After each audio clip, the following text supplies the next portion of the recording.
Mara Vance faked her healing crisis to steal your prayer offerings, my husband said into the church microphone. But he did not know the red notebook under my Bible already proved his name was on the first stolen check. The live stream was still running. 300 people heard Nolan say, "I had used my pain to empty the mercy fund." Pastor Reed stood beside him and let the lie breathe. The loss was not only money, it was the one place where sick people had trusted me with their names, their fear, and their hope. I kept my hand on the Bible in front of me because tucked beneath it was the only reason I did not collapse. Nolan thought he had dragged me to the front to shame me. He had actually brought me within arm's reach of the speaker system, the donor list, and every person he had worked so hard to fool. 4 days earlier, I had woken before the pain medicine alarm and whispered the same verse I had been holding for weeks. He heals the broken-hearted and binds up their wounds. I did not say it like a victory speech. I said it like a woman asking God to keep one more piece of her together. My body was still weak from the procedure that had taken more out of me than I admitted. My mind was worse. Long waiting can bruise a person in quiet places. I had been leading the morning prayer calls from my kitchen table because the church said people needed a familiar voice, and Nolan said I was useful even from home. That morning, I opened the red notebook, where I kept prayer requests in my own handwriting. I wrote names, needs, follow-up calls, and the small gifts people sent to the Healing and Mercy Fund. The notebook mattered because I did not trust memory when people were hurting. If a widow gave $10 after asking for prayer for her lungs, I wrote both down. If a father sent $25 and asked us to pray over his daughter's surgery, I wrote that down too. The church had an official system, but the notebook was mine. It was simple, human, and hard to manipulate without leaving a shadow. At 6:12 a.m. before the prayer call opened, a donor named Mrs. Calder called my cell phone. She had never called me before sunrise. She said, "Mara, I need to ask this gently. Did the church receive my check for $8,000? I sat up so fast that pain cut across my side. She said Nolan had thanked her by email, but the church receipt listed her gift as $800. Then she added the sentence that made my hand go cold. The email said the rest was redirected to your private recovery expenses, at your request. I told Mrs. Calder I had never asked for $1 of the Mercy Fund for myself. I said it plainly because a half answer would have sounded guilty. She went quiet. Then she said she believed me, but belief did not fix the receipt. She forwarded the email while we were still on the phone. The message had my name typed at the bottom. It thanked her for supporting my private healing needs. It sounded soft, spiritual, and poisonous. Whoever wrote it knew how to make theft look like compassion. Nolan walked in while the email was still open on my screen. He had always moved fast when money was mentioned, but that morning he moved carefully. That was worse. He asked who had called. I told him. He did not ask if I was okay. He did not ask why I looked shaken. He said, "Mara, you have to stop handling donor emotions when you're this fragile." The word fragile landed like a lock clicking shut. He had used my weakness as a reason to speak for me before. He had used my recovery as a reason to take over meetings, answer emails, and protect me from stress. Until that call, I had mistaken control for care. I asked Nolan why Mrs. Calder's receipt was wrong. He said accounting errors happened. I asked why my name was on an email I did not write. He said staff reused templates. I asked why the template claimed I had requested private recovery support. His face changed for half a second, not with guilt, but with calculation. Then he lowered his voice and said, "If people think you're confused, they'll forgive you. If they think you're accusing the church while you're medicated, they won't." He did not deny the lie anymore. He tried to make my healing sound like proof that I could not be trusted. The injury was not only that money might be missing, the deeper wound was that my pain had become his cover. At 6:30, I went live for morning prayer anyway. People were waiting. Their requests filled the chat before my voice fully steadied. A man asked for strength during chemo. A mother asked for peace over her son's depression. Someone wrote, "Pray I do not give up while healing takes so long." I could have broken right there. Instead, I read their names and prayed slowly. I asked God to touch bodies, minds, hearts, and spirits. I asked him to restore what pain had stolen without forcing anyone to pretend they were already whole. Then, at the end of the call, I said what I always said, only this time I said it with Nolan standing behind the laptop where no one could see him. The church will send receipts for all mercy gifts by Friday. Please check yours when it arrives. Nolan stepped forward and reached for the laptop before I could close the stream. His hand stopped in the air because the live stream was still active. The chat filled with "Thank you, Mara," and "I'll check mine." That was the first time I saw fear break through his careful face. After the stream ended, he kissed the top of my head and said, "You scared people for no reason." Then he took my phone from the table and said he would handle follow-up messages so I could rest. He made it sound tender. It was not tender. It was a seizure. I asked for my phone back. He said I was shaking. I said, "I am still asking." He placed it on the counter between us, not in my hand, so I would have to reach past him. That small test told me more than a confession would have. He wanted every ordinary thing to require his permission. I did not fight him then. I had learned something important during recovery. Pain punishes sudden movement. So does a controlling man. I picked up the phone only after he stepped away, and I did not call Mrs. Calder back from it. I used the old tablet we kept for hymn tracks, the one Nolan had forgotten because it was slow and cracked across one corner. Mrs. Calder answered on the second ring. She said 2 other donors had just texted her. Their receipts were wrong too. By noon, I had 3 mismatched receipts, all tied to gifts people believed were going to the Healing and Mercy Fund. By 2, I had 5. By 4, one name made my stomach turn. It was my Aunt Lydia, who had sold her late husband's tools and sent the money after my surgery. She had written on the memo line, "For someone else who needs healing." Her receipt said the gift had been applied to my personal recovery. That lie did more than steal money. It stole the dignity of her sacrifice and made me look like I had swallowed it. I copied every amount into the red notebook. Beside each name, I wrote what the donor believed, what the receipt claimed, and who had sent the confirmation. 3 emails came from a general church address, 2 came from Nolan's assistant. 1 came directly from Nolan, with Pastor Reed copied. That did not prove everything, but it proved the lie had a path. Late that afternoon, Nolan sat across from me and said Pastor Reed was worried about my spirit. He said the board had noticed I was fixating on money during a healing season. Then he said the sentence he knew would hurt most. "People came to you for prayer, Mara, not suspicion." I almost apologized. Betrayal does not only make you angry, sometimes it makes you ashamed for noticing. I opened the Bible on the table because I needed one clean sentence that did not belong to him. My finger landed near the words, "By his wounds we are healed." I did not use that verse to excuse what he had done. I used it to remember that healing was not the same as silence. That night, a second person shifted the balance without meaning to save me. Tessa, the church's part-time bookkeeper, sent the message that turned my suspicion into a trail. Tessa's message did not say, "Help me." It said, "Nolan just asked me to delete the Mercy Fund note with your name on it before the elders see it." My hand went cold around the old tablet because that meant Nolan was no longer only lying about me in public. He was cleaning the trail while people were still watching the live stream replay. Under Tessa's first message came a second one, shorter and worse. He said if I don't fix it, he'll tell Pastor Reed I entered the gifts wrong. I sat at the edge of the bed and forced myself to read every word twice.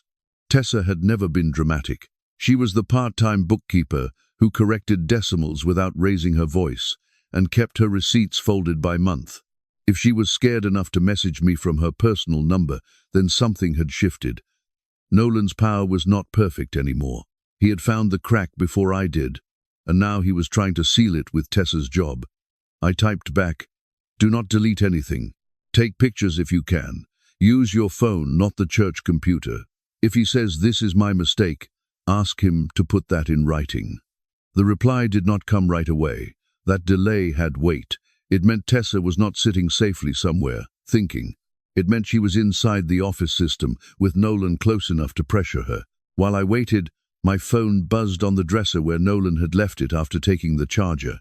The screen lit up with a group message from Pastor Reed to the elder board. Nolan was included. I was included too, maybe by accident, maybe as theater. Pastor Reed wrote that the church needed to protect Mara's recovery and protect the integrity of the ministry. He said several donors had become confused after my unexpected livestream comments. He asked everyone not to respond to donor questions until Nolan completed a review. Then Nolan answered in the same thread with polished sorrow. He said he hated to involve the board while I was vulnerable, but my recent behavior showed that I should not handle ministry records until I was medically cleared. There it was. He was not just calling me a thief, he was turning my weakness into a locked door. If I touched a receipt, I was unstable. If I called a donor, I was interfering. If I asked a question, I was making my own health worse. He was building a cage out of concern, and Pastor Reed was handing him the key in church language. The tablet pinged again. Tessa had sent 3 photos. The first showed a church database entry for Aunt Lydia's gift. Her memo line had originally said Healing and Mercy Fund. A later edit changed it to Mara Recovery Support. The second photo showed the edit user, Nolan Vance. The third photo made me sit straighter despite the pull in my side. Pastor Reed had added a note after Nolan's edit. It said, "Disgust. Keep donor-facing language pastoral." That sentence was not an accounting mistake. It did not say steal, and it did not need to. It said they knew the words mattered. It said they knew donors would react if the truth was plain. Before I could answer Tessa, my bedroom door opened without a knock. Nolan stood there with my charger in one hand and my prescription bottle in the other. He did not look angry. He looked careful, which was more dangerous. "Pastor Reed is worried," he said. "The board is worried. I'm worried. You need to stop contacting people before you damage the church and yourself." I turned the tablet face down against the blanket. That small movement cost me pain, but it bought me 2 seconds. "You took my charger," I said. "I moved it because you were spiraling," Nolan said. "You were calling donors from bed. You announced receipt issues on a public prayer stream. That is not normal." "You told Mrs. Calder." "I asked for money for myself," I said. He smiled with pity. "Mrs. Calder is elderly." She misunderstood. She forwarded the email.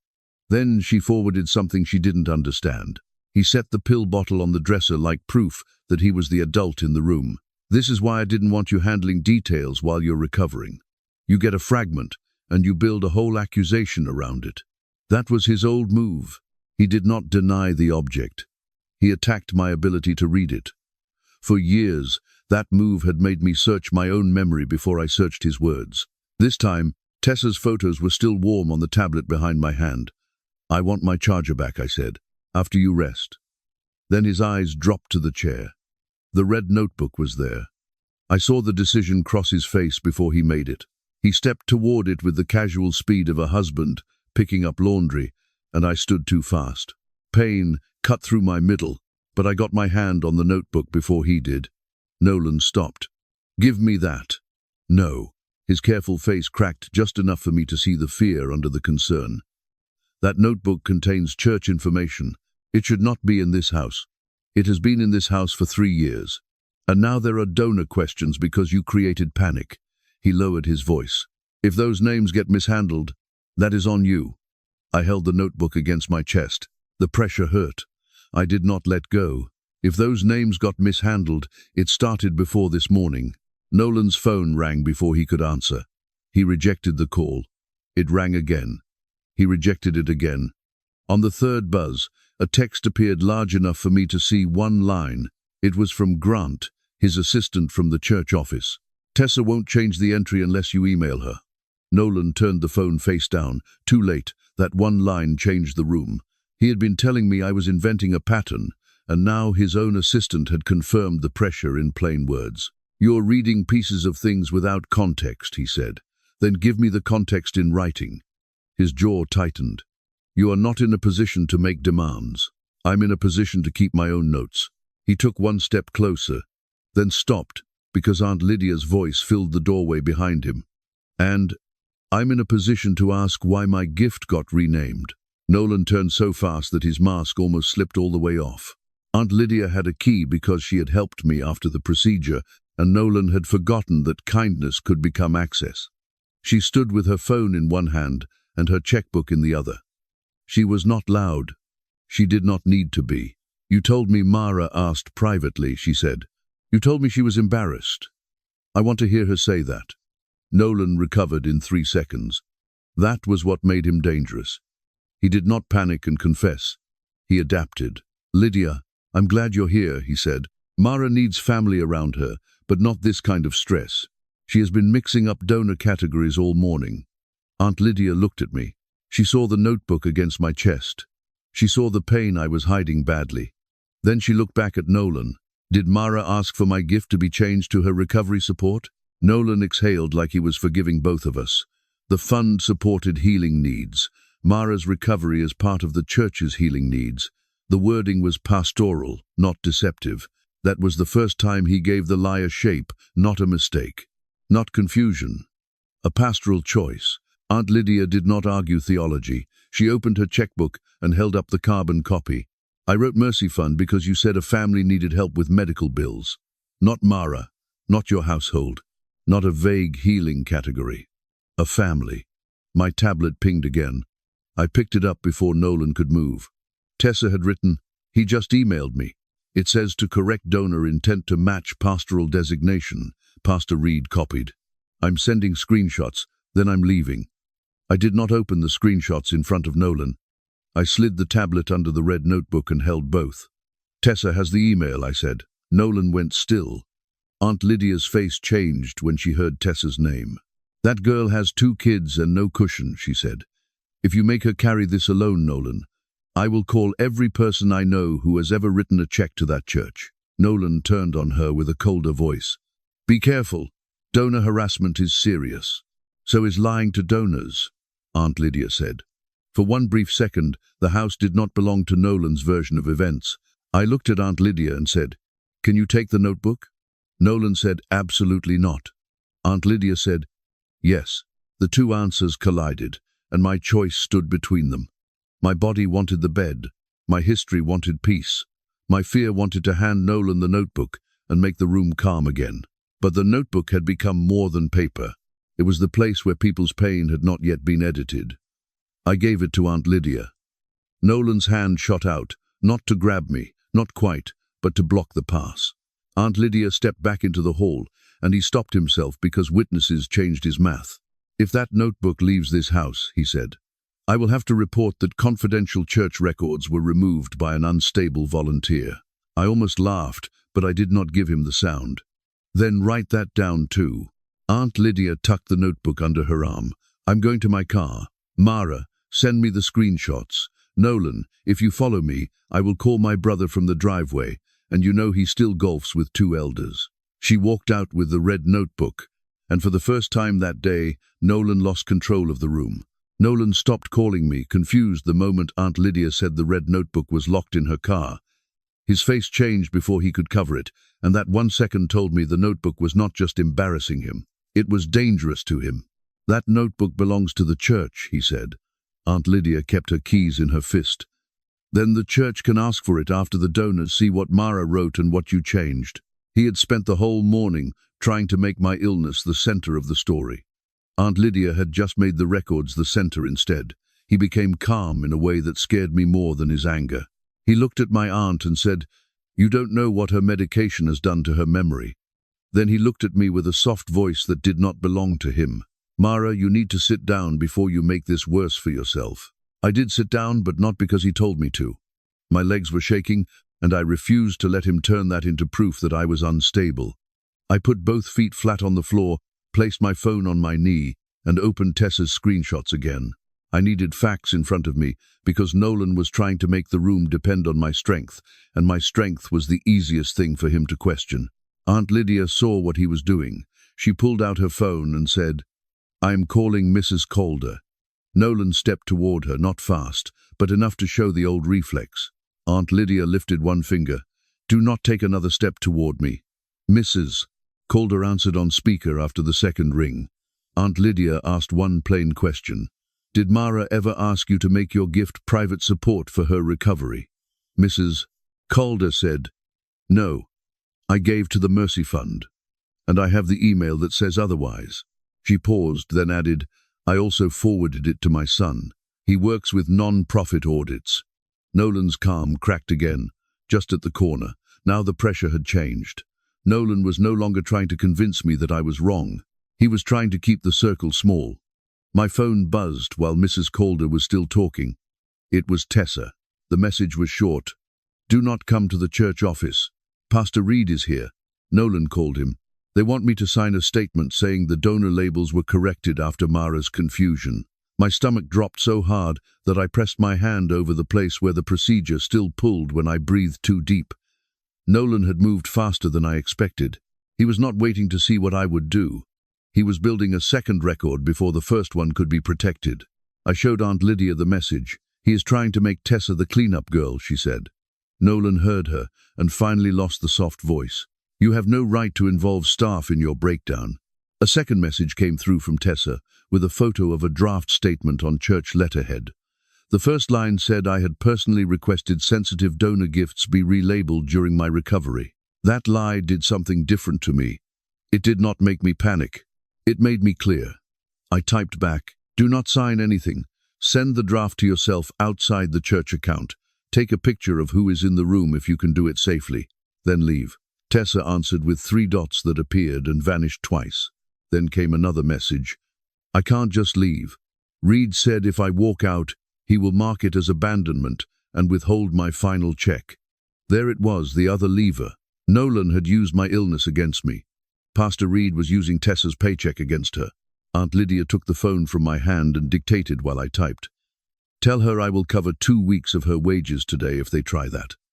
I looked up at my aunt. She was not wealthy in the way people imagined donors were wealthy. She gave carefully. She kept receipts. She stretched what she had. But she knew exactly what fear did to people with rent due. I sent the message. Tessa replied almost at once. "Okay, I'm leaving through the side hall." Nolan laughed once, sharp and ugly. "So now you're paying staff to steal records?" Aunt Lydia said, "No, I'm paying a frightened worker enough to stop letting you use hunger as a leash." That sentence changed the air. It also changed Tessa's role in the story. She was no longer only a source of screenshots. She was a person with a cost, and Aunt Lydia had just made that cost smaller so the truth could move. I stood too quickly and had to grip the chair. Nolan saw it and reached for me like he wanted to perform concern. I stepped back before his hand touched my arm. It was a small movement, but it was the first time that day I refused his touch in front of someone else. "We need copies," I said. "Not later. Now." Aunt Lydia nodded. The notebook, the checkbook copy, Mrs. Calder's email, Tessa's screenshots, and that statement draft. I added, and the group message where Nolan pushed Tessa to email the change. Nolan's eyes moved to the kitchen counter where his own phone lay face down. He reached for it, and Aunt Lydia spoke before he touched it. "If you delete anything now, you make yourself easier to understand." Nolan froze with his hand inches from the phone. Then Pastor Reed called me. His name filled my screen, and the room went still. Nolan did not look surprised. That told me the call was part of the plan. I answered on speaker because private conversations had become unsafe ground. Pastor Reed did not greet me like a shepherd. He said, "Mara, I need you to come in for a quiet conversation before this becomes public confusion." Quiet meant controlled. Conversation meant correction. Public confusion meant donors asking questions. I said, "Tessa sent me the draft statement." There was a pause so clean I could hear his breathing change. Pastor Reed recovered quickly. "That statement is only an internal attempt to clarify a sensitive situation." Aunt Lydia cut in. "A sensitive situation is not clarified by putting a false sentence under a sick woman's name." He recognized her voice and softened at once. "Lydia, I know emotions are high." She said, "My check cleared for the Mercy Fund. Your system says something else. That is not an emotion." Pastor Reed offered a meeting with him, Nolan, and one elder who had always treated Nolan like a son. "We can pray first," he said. "Then we can look at what needs to be corrected." That sentence would have worked on me yesterday. Prayer had been the safest word in my life for years, but now he was using prayer as a locked room. I said, "We can pray after the records are preserved. No one signs anything, no one deletes anything, and no one speaks for my memory while I am present." Pastor Reed sighed the way leaders do when they want witnesses to hear patience. "Mara, this is exactly why I am concerned. You are making demands under strain." Aunt Lydia tapped the paper where she had written the donor names. "Not hard. just enough to remind me that feelings were not the only thing in the room. I asked Pastor Reed one question. Did you write the note that said to keep donor-facing language pastoral? He did not answer right away. Nolan's face went still. Pastor Reed finally said, I advised careful wording because donors can misunderstand restricted giving. It was the first time he admitted the note was his. He wrapped it in policy language, but the admission still landed. Aunt Lydia wrote it down. Pastor Reed heard the pen over the speaker. Are you recording this? He asked. She said, I am taking notes. You, of all people, should appreciate records. He ended the call by saying there would be an emergency executive session. Attendance, he said, would be limited for my health. Then he added the line that showed his fear. If you bring outside parties, the board may have to treat that as hostile. After the call ended, Tessa texted again, while Aunt Lydia was getting the notebook from the car. I'm out. I have the last screenshots. There is one more thing. My hands went cold before I opened the next image. It was not another donor label. It was a list of pending reimbursement checks. 3 notes matched the same dates when Nolan had told me the Mercy Fund was unavailable. By the next morning, Nolan had stopped asking for the red notebook and started asking people to bring me back before I hurt myself with false accusations. He sent one message to me, Aunt Lydia, Pastor Reed, and 2 executive board members, so the accusation arrived already dressed like concern. She is recovering, she is medicated, and she is being fed donor rumors, he wrote. For her safety, please do not engage with her claims until I can bring her home. I read it twice, and the second time I understood the new trap. Nolan had stopped trying to steal the evidence from my hands. Now he was trying to make every hand that held it look unsafe. Aunt Lydia did not answer him. She took the red notebook from the kitchen counter, slid it into a large mailing envelope, and wrote her own name across the flap. If he wants to call you confused, she said, then we stop handing him private conversations to twist. I was sitting upright, but every breath still pulled against the soreness in my body. Nolan knew that. Pastor Reed knew that. They knew I could not outshout them, outpace them, or sit through a long ambush without looking weak. That was the cruelty hiding under the word safety. They were using my healing as a leash and asking other people to admire the leash because it sounded gentle. Tessa called before I could decide whether to answer Nolan's message. Her voice was tight, and the traffic behind her made every word sound like it was being smuggled out. I'm not at the office, she said. I left like I told you, but Grant just texted me. Pastor Reed moved the executive session up to 10:30. They're going to vote on a donor letter before lunch. Aunt Lydia put the phone on speaker. Tessa swallowed hard and kept going. The letter says the Mercy Fund records were corrected after Mara privately requested support during a medical crisis. It says anyone spreading a different version is hurting a vulnerable woman. The room went quiet because that sentence was worse than an insult. It made my pain into Pastor Reed's shield. I asked the only question that mattered. Do they have my signature? Tessa breathed out in a way that made the answer arrive before the words. Not yet, but there's a draft line that says your husband confirmed your wishes as your primary caregiver. Nolan had found a cleaner weapon. If I denied the lie, I sounded unstable. If I stayed silent, Nolan became my voice. If Aunt Lydia fought too loudly, Pastor Reed could call her disruptive. This was not a fight over one notebook anymore. It was a fight over who got to speak for a woman whose body was still healing. Aunt Lydia said, Tessa, listen to me. Do not go back inside that building. Tessa said she would not, but her voice shook when she added, Grant is scared they'll blame him for the reimbursement list. He said he only followed instructions. I recognized the name from the group message, the assistant who had told Nolan that Tessa would not change the entry unless Nolan emailed her. Grant had sounded like one more hand in the cover-up. Now he sounded like a hand trying to pull itself out before the door closed. I did not trust him. I also knew frightened people sometimes carried the peace no honest person could reach. 10 minutes later, Grant called from a blocked number. Aunt Lydia answered and said, You have 30 seconds to tell us why you are calling. Grant did not waste time. Nolan asked me to print the donor letter and remove the footer history, he said. I didn't do it. I took a picture instead. A footer history was not a sermon. It was not a feeling. It was a trail. Grant kept talking fast. There were 3 versions. The first one said the fund had a shortfall.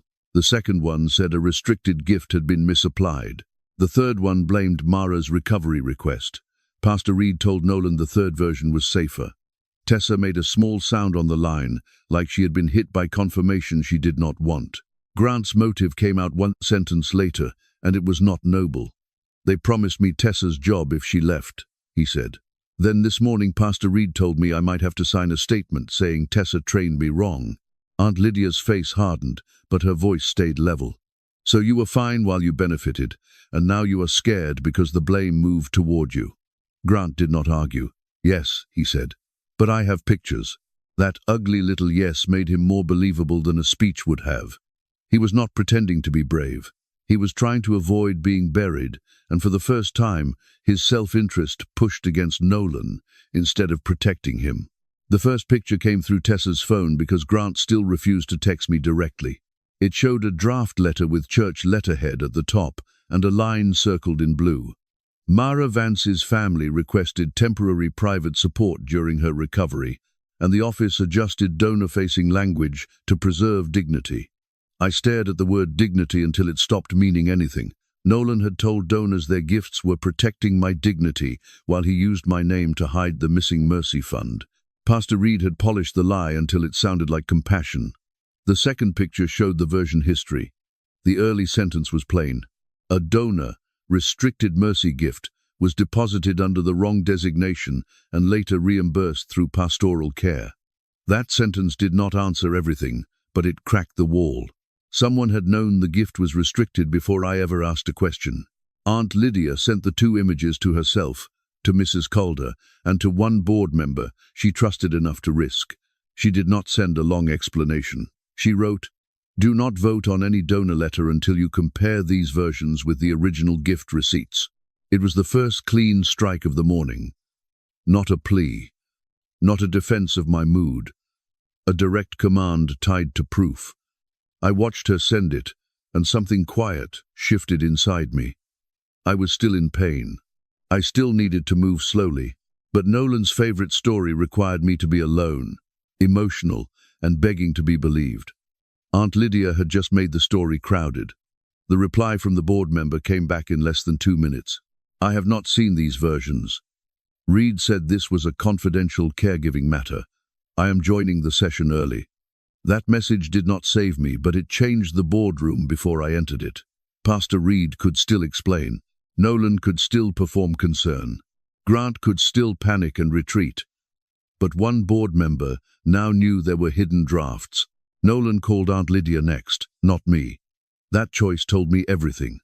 He no longer believed I was the weakest point. He believed Lydia was the obstacle to remove. Aunt Lydia let it ring once, then answered on speaker without greeting. Nolan's voice came in calm and wounded. "Lydia, I am asking you as family. Stop frightening my wife." He went on before she could answer. "She needs rest. You are pulling her into church finances while she is on pain medication. If something happens to her, that is on you." He was transferring guilt. He wanted Aunt Lydia to imagine me collapsing and blame herself before the board ever heard a word. I reached for the phone. Aunt Lydia shook her head once. I took it anyway. My hand trembled, and I hated that Nolan would hear it if I let him.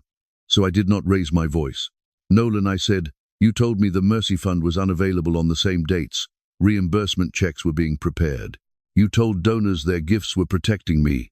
You told the board I requested privacy. You tried to take my notebook. Now you are calling my recovery a reason not to ask questions."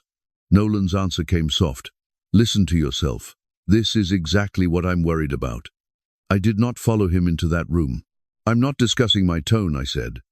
"I'm asking where the money went." Nolan did not answer. Pastor Reed's voice entered from the background, lower and nearer than I expected. "Mara, we love you. This is becoming harmful." There it was. Nolan was not alone. Reed was sitting close enough to coach him, close enough to hear me, close enough to turn a husband's betrayal into church discipline. Aunt Lydia ended the call before I could be pulled deeper. The phone immediately lit with a message from Nolan. "Do not join the session. If you do, I will have to explain your condition to the board." Nolan's first move in the emergency session was to tell the board that Aunt Lydia had taken control of Mara's illness and was using stolen church papers to shame a pastor into silence. By the time I heard that sentence read aloud from Tessa's phone, the fight had changed again. Nolan was no longer only saying I was confused. He was saying I had been captured. He was trying to turn every saved screenshot, every donor email, and even the red notebook into proof that Aunt Lydia was dangerous. Aunt Lydia did not answer him in the group message. She did not call him back after the 3 missed calls that came in within 4 minutes. She put the red notebook, Mrs. Calder's forwarded email, the printed draft statement, and Tessa's screenshots into separate envelopes, then wrote one name on each envelope in dark ink. 1 packet went to the board chair. 1 went to Mrs. Calder's son. 1 stayed with me.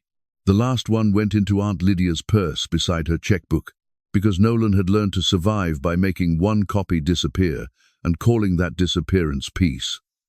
Aunt Lydia's answer was not loud. It was duplication. I sat at the kitchen table with a glass of water and the phone on speaker. My hands still trembled when I lifted paper, but my voice had stopped shaking when I named facts. That mattered now. Nolan's email had landed with the board just before the emergency session, and it was written to sound like concern. He said I was recovering, heavily influenced, and not able to understand how donor records worked. He said Aunt Lydia had removed personal materials from the home. He said the church needed to protect my dignity by keeping the matter private. Every sentence pretended to guard me while putting a lock around my mouth. Tessa read the last paragraph twice because it had a threat hidden under soft words. Nolan had asked the board not to accept any document unless it came through Pastor Reed, because outside handling may compromise the integrity of the records. Tessa went quiet after reading that. She understood what it meant before I did. If the board accepted that rule, then every proof item already outside the church office could be called tainted. The screenshots could become unauthorized. The red notebook could become removed property. Mrs. Calder's email could become misinterpreted by a grieving donor. Nolan had not denied the evidence. He had tried to poison the path it traveled. I told Tessa, send the original files again, not summaries, not explanations, files. Tessa said Pastor Reed had locked her out of the donor system 10 minutes earlier. Her password no longer worked. Her church email still opened on her phone, but the donor database was gone. Aunt Lydia reached for her own phone. Then we use what they forgot to lock, she said. She called Grant, not because she trusted him, but because Grant had already shown he was scared enough to preserve himself. He answered on the second ring and spoke before Aunt Lydia could. I didn't send that email, he said. Reed told them I confirmed the records were routine. I didn't. His voice was low and fast. He was at the church building, waiting outside the office, and he had just watched Pastor Reed print a clean packet for the board. Grant said the packet did not include the earliest donor letter. It did not include Mrs. Calder's restriction. It did not include the version that admitted a mercy gift had been misapplied. Pastor Reed had used Grant's name. That changed him from a frightened helper into a man with something to lose. He said, if they make me the staff witness, I need the full version history in front of them first. Aunt Lydia told him to send it to all board members, not just to me. Grant hesitated. He said Pastor Reed was standing near the copier and could see his office door.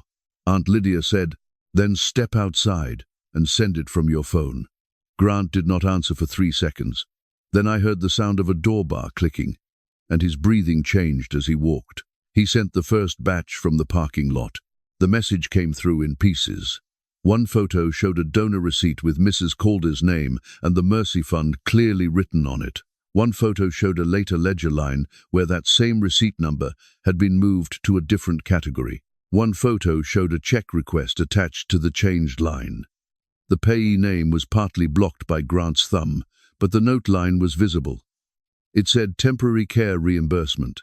I stared at those 3 words until they stopped being church language and became a wound. Nolan had told me the Mercy Fund was unavailable when I needed help. Now there was a check request tied to the same money, dressed up as care. Tessa made a small sound, not quite a gasp. There are 3 of those, she said. The notes I sent you match 3 dates. I thought they were reimbursements back into the fund. They weren't. I asked what that meant. Tessa answered plainly because there was no gentle way to say it. It means someone made the money look like it was used for care before it was cleaned up on paper. That was the first hard shape of the missing money. It had not simply vanished into a vague mistake.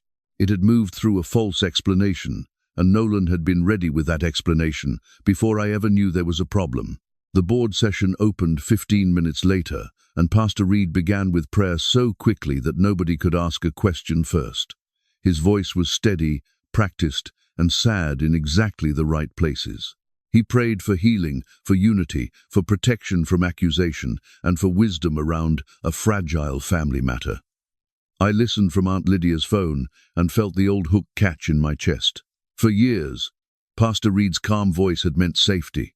Nolan had borrowed that calm whenever he needed me to doubt myself.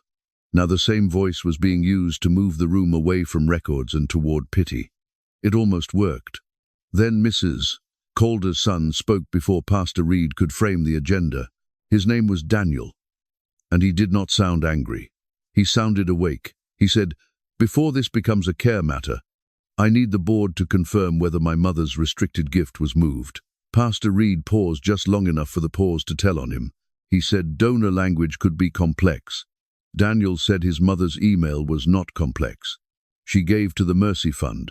She received a receipt that said Mercy Fund.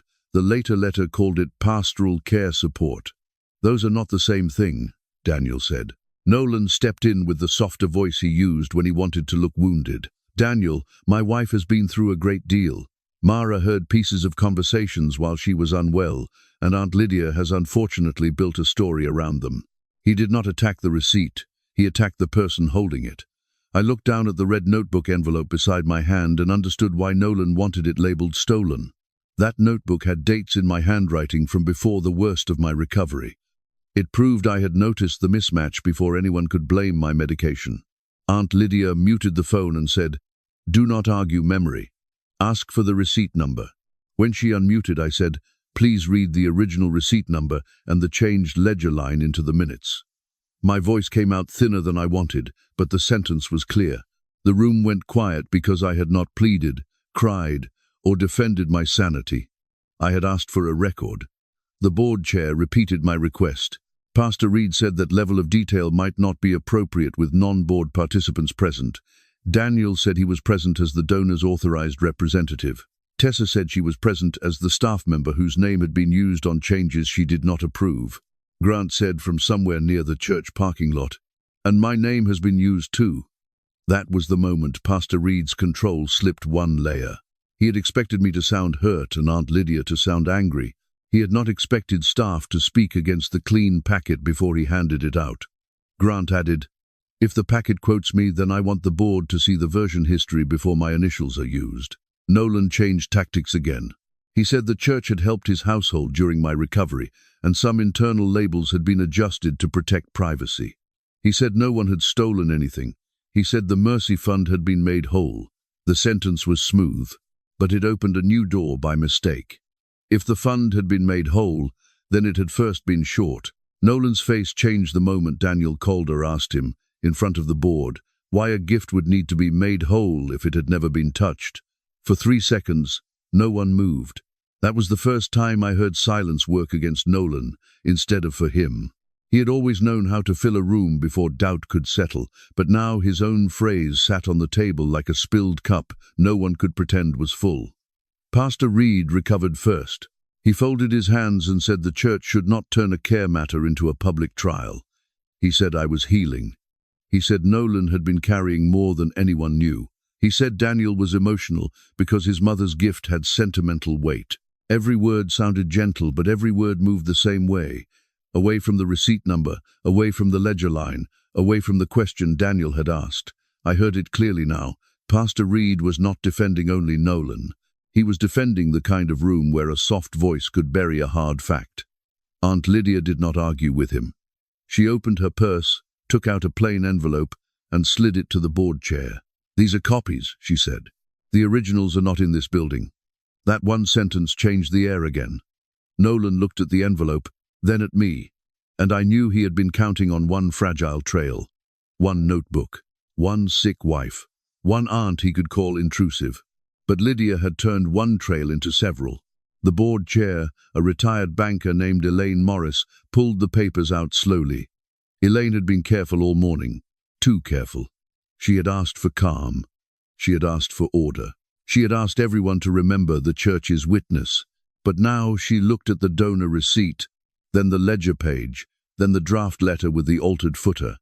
Her mouth tightened when she reached the version history. "This says an earlier draft named a restricted mercy gift," Elaine said. "The packet we received did not include that wording." She looked at Pastor Reed. "Why not?" Pastor Reed did not deny it. That would have been too simple, and he was not a simple man. He said drafts often changed to avoid unnecessary alarm. He said ministry language had to protect dignity. He said a family under strain could misread ordinary administrative care as concealment. Then he turned to Grant, and I believe Grant can confirm that our staff often prepares several versions before anything is final. Grant had wanted to help himself without becoming the story. He had sent photos, but he had not wanted to stand inside them. Pastor Reed had just dragged him there. Grant swallowed hard. "We do prepare drafts," he said. "But that's not what happened with that footer." Nolan's chair creaked. Grant kept going because stopping would have been worse. The first letter said the donor's gift had been applied outside the donor's stated restriction. The later letter removed that sentence and changed the footer date. "I changed the footer because I was told the older version would confuse people." Elaine asked one clean question. "Who told you?" Grant looked at Pastor Reed, then at Nolan. His job, his reputation, and his part in it all sat on his face. "Pastor Reed asked for the safer version," Grant said. "Nolan was copied on the thread. That did not solve everything, but it broke something open. The issue was no longer my memory. It was no longer Lydia's interference. It was no longer Daniel's anger. A staff member had named the path of the altered record. Nolan shifted tactics at once. He did not call Grant a liar. He was too quick for that. He made his voice tired and wounded. "Grant, I know you're scared," Nolan said. "I know you think saying that will protect you, but you don't understand what was happening at home." Then he turned to the board. Mara was confused. She was keeping notes on things she did not understand. I was trying to keep her from being overwhelmed. If some internal wording was adjusted, it was because we were protecting her and protecting the families served by that fund. There it was again. Me as the reason truth had to be hidden. Me as the illness in the room. Me as the fragile object men had to move around. The old pain rose fast because the hook was still in me. Nolan knew exactly where to pull. He had sat beside my bed. He had brought water when I could not lift the glass. He had spoken to doctors when I was too tired to track the instructions. He had used real tenderness as a down payment on control. That was why it had taken so long for me to call his care by its other name. I did not raise my voice. I put one hand on the edge of the table to steady myself, and I spoke to Elaine, not to Nolan. "Please read the receipt number into the minutes. Please read the donor restriction. Please read the ledger category it was moved into. Please read the check request title. If Nolan's explanation is true, the records will show that. If it is not true, I will not let my health be used as the reason no one reads them." The room did not become kind. It became harder to manipulate. That was enough. Elaine read the receipt number aloud. Then she read the donor restriction. Then she read the later ledger category. After each line, the secretary typed it into the minutes. The sound of the keys became the first official noise I trusted. Daniel lowered his head, not in defeat, but like someone hearing his mother's name pulled out of a drawer where it had been hidden. Then Tessa's message appeared on my phone. I did not open it at first. I was afraid of needing one more thing. Then I saw the first line on the screen. "Ask where the replacement money came from." My breath caught. Tessa had not stopped working from outside the room.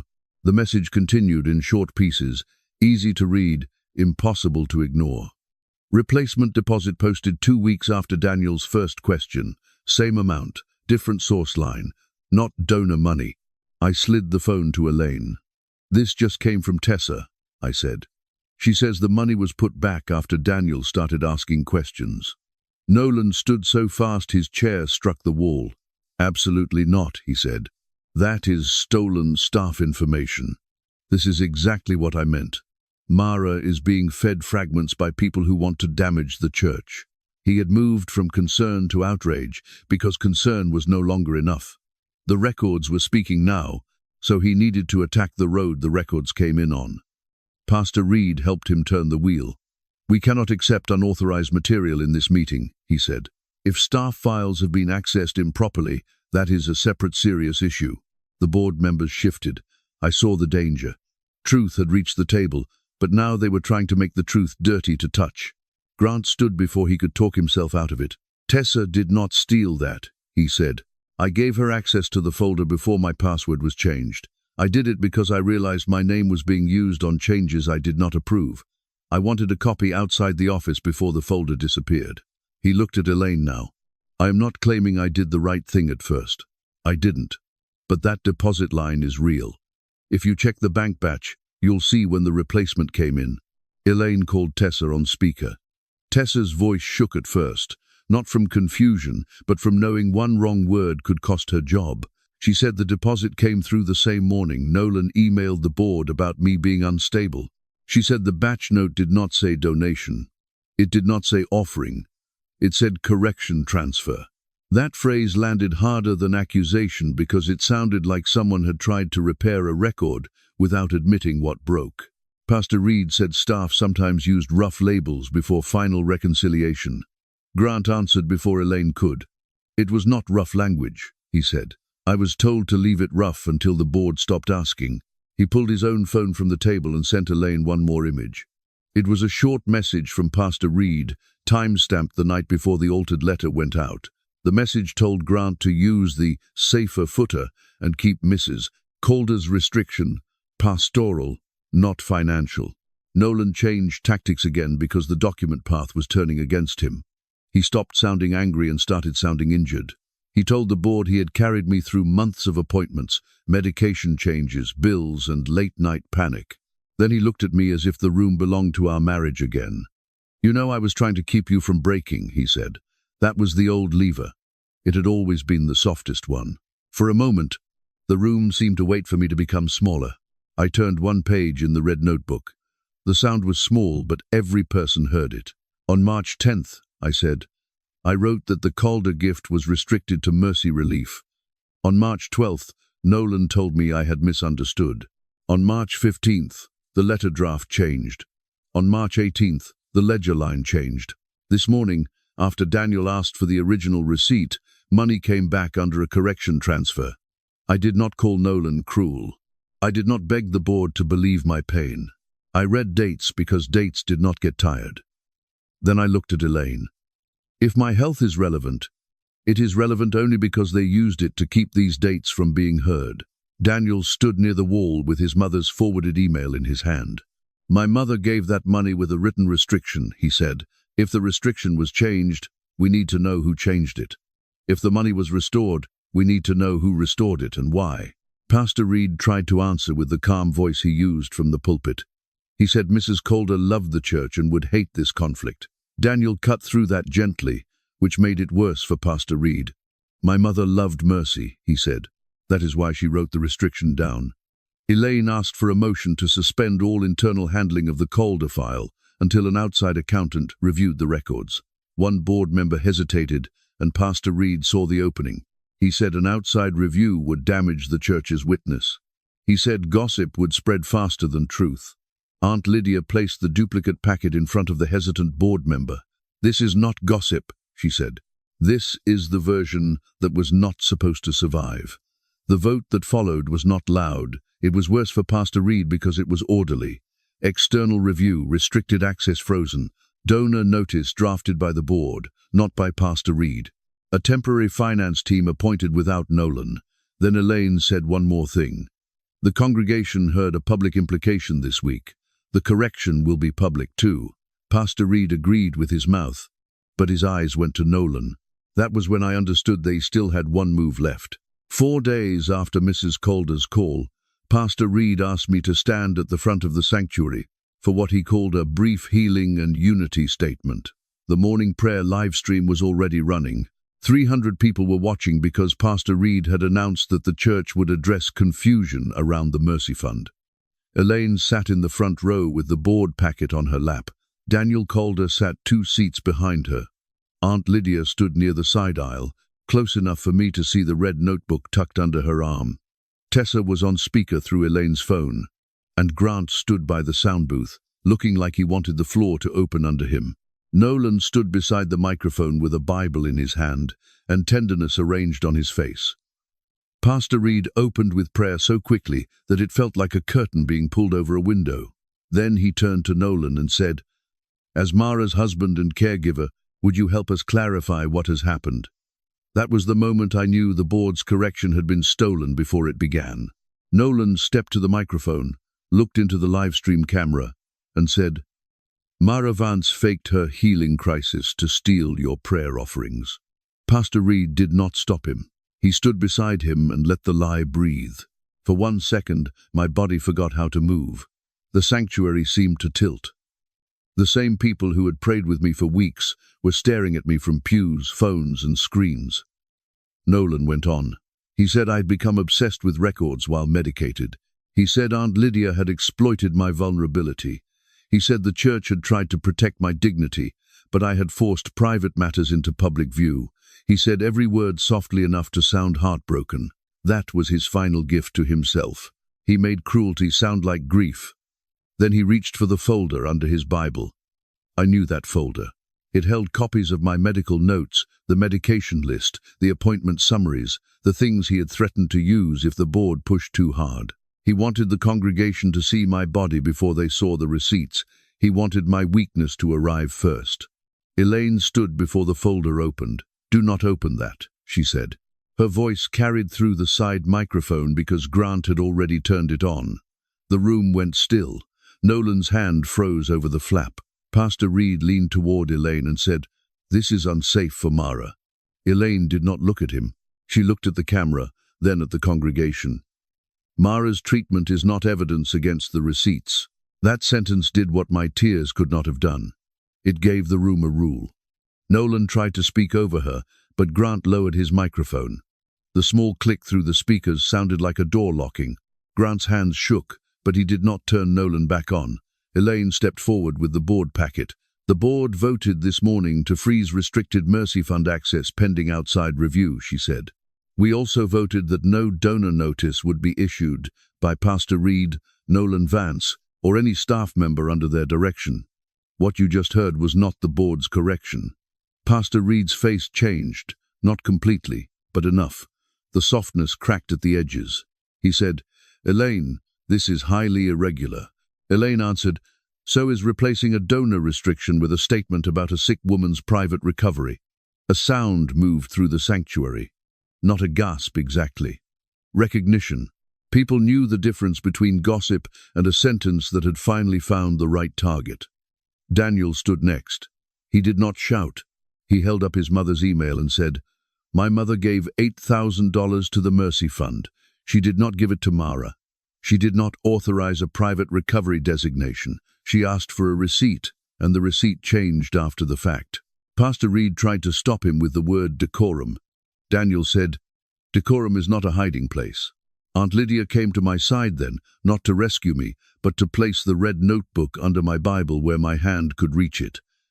That was when the opening moment changed shape. Nolan had thought he brought me within reach of shame. He had actually brought me within reach of the speaker system, the donor list, and every witness he had tried to manage separately. I opened the notebook to the page from March 10th. I did not read private prayer requests. I did not expose people's illnesses. I read only the entries the donors had already authorized for review. Mrs. Calder's name, Mercy Relief, $8,000, receipt number, and the date Nolan later claimed I had misunderstood. Then I read Aunt Lydia's entry, "For someone else who needs healing." My voice did not come out strong. It came out steady, and that mattered more. "I did not request these gifts for myself," I said. "I did not ask anyone to change donor intent. I did not fake my recovery to steal from the Mercy Fund. My health became useful to people who needed the records to sound personal instead of financial." Nolan stepped toward me, but Elaine moved first. "Nolan, stop." No one had ever said it to him that plainly in a room where he needed to look innocent. He stopped because the math had changed. The witnesses were no longer scattered. The microphone no longer belonged to him. Tessa's voice came through Elaine's phone, small at first, then clearer. I was asked to delete the Mercy Fund note with Mara's name on it before the elders saw it. I was also asked to sign a statement I did not write. Grant looked toward the sound booth window, then back at the sanctuary. I changed the footer history because I was told the older version would confuse people, he said. I should not have done it, but the earlier version said a donor-restricted gift had been applied outside the donor's stated restriction. Pastor Reed's face hardened. Grant, be careful. Grant swallowed. I am being careful. That is why I am saying it while the live stream is still on. That line moved through the room like a match. Nolan had used the live stream to accuse me. Grant had just used the same live stream to make the accusation impossible to clean up quietly. Elaine asked the secretary to read the board action into the record. External review. Restricted access frozen. Donor notice controlled by the board. Temporary finance team appointed without Nolan. Pastor Reed removed from all financial decisions during the review. Nolan's access to church records cut off immediately. The control of the room moved in less than 5 minutes. Not because people became brave all at once, but because the truth had been copied enough times to survive the first attack. Nolan stared at me as if I had betrayed him by refusing to stay useful. So that is it, he said. You let them make me the villain after everything I did for you? I felt the hook in that sentence. Everything I did for you. He had wrapped control in care for so long that part of me still wanted to explain myself kindly enough to make him stop bleeding on purpose. But the notebook was open under my hand, and the page did not ask me to rescue his image.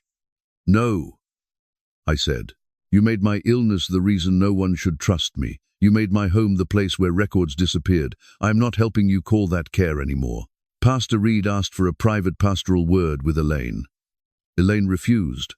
He asked that Grant's access be reviewed for misconduct. Elaine said it would be, along with every instruction Grant received. He asked that Tessa be removed from the call because staff should not be exposed to board-level conflict. Tessa spoke before Elaine answered. I already sent my resignation to take effect after the files are secured, she said. I'm staying long enough to preserve the archive.